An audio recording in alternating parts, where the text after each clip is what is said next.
ለምለሙ ከአረንጓዴው ቦታ ይሰማኛል የዲላ ዩኒቨርሲቲ ጉዳይ ትምህርት ሚኒስቴር ደረሰ። የተማሪዎች መናደድ ያመጣው ጣጣ፣ ሰላማዊ ሰልፍ እንደሚያስከትለው መዘዝ። ሰላም እንደምቆያችሁ የዩቲዩብ ቻናል ቤተሰቦች፣ ዛሬም በአዲስ መረጃ ወደ እናንተ ተመልሰናል። ይህም አዲሱና ሁለተኛው ቻናሌ ሲሆን ላይክ፣ ሰብስክራይብ እያደረጋችሁ መረጃውን ላይ መለከተው ሁሉ ሼር እንድታደርጉ የአክብሮት ምኞቴን እገልጻለሁ። ከዚህ በፊት እንደሚታወቀው ዲላ ዩኒቨርሲቲን በመልካም ስም ሲያስተዳድር የቆየው ዶክተር ፕሮፌሰር ችሎታው አየለ ለ6 ዓመታት ያክል ያለምንም እንከን ተቋሙን ማገልገሉ እናም በአሁኑ ሰዓት ወደ ሐዋሳ ዩኒቨርሲቲ መቀየሩ የቅርብ ጊዜ ትውስታችን ነው። በአሁኑ ፕሬዝዳንት ዶክተር ኤልያስ ግን ተፈጠረ።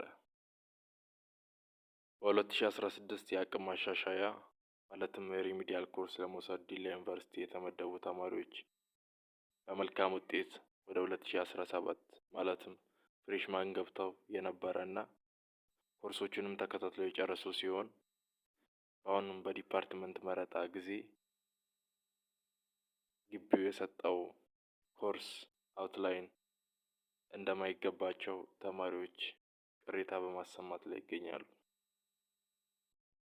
ጉዳዩም ዲላ ዩኒቨርሲቲ ያወጣው ማስታወቂያ ሲሆን መግለጫውም እንዲህ ሲል ይደመጣል።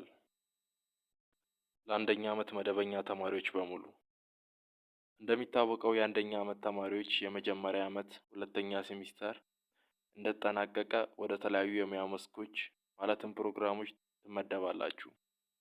ስለዚህም ቀጣይ የሙያ መስክ ምርጫችሁን ከመስከረም 21 እስከ መስከረም 22 በኦንላይን ብቻ የሚከናወን መሆኑን እንገልጻለን። በምርጫውም ላይ የተዘረዘሩትን ሁሉንም የሙያ መስኮች ባላችሁ የፍላጎት ቅደም ተከተል መሰረት መምረጥ ይጠበቅባችኋል። ነገሩ የሚጀምረው ከዚህ ነው።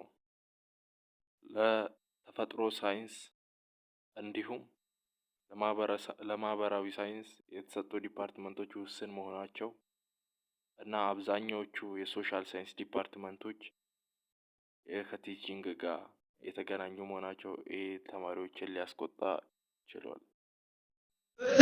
ለዲላ ዩኒቨርሲቲ ተማሪዎች የማንፈልገውን ዲፓርትመንት አንማርም መስክ እንዳለ ከግቢው ፖርታል ሪሰርች ያደረግን ሲሆን ራሳችንን ሀገራችንን እንዲሁም ቤተሰቦቻችንን እንጠቅማለን ብለን ነው የገባነው። ይሄ ጉዳይ ካልተስተካከለ 2 ዓመታችን እንዲሁም የቤተሰቦቻችን እኛ ላይ ያደረጉብን ኢንቨስት በሙሉ ውሃ በላው ማለት ነው ሲሉም ሀሳባቸውን በተቃውሞ መልክ ለማቅረብ ወደፊት በመቅረብ ላይ ይገኛሉ።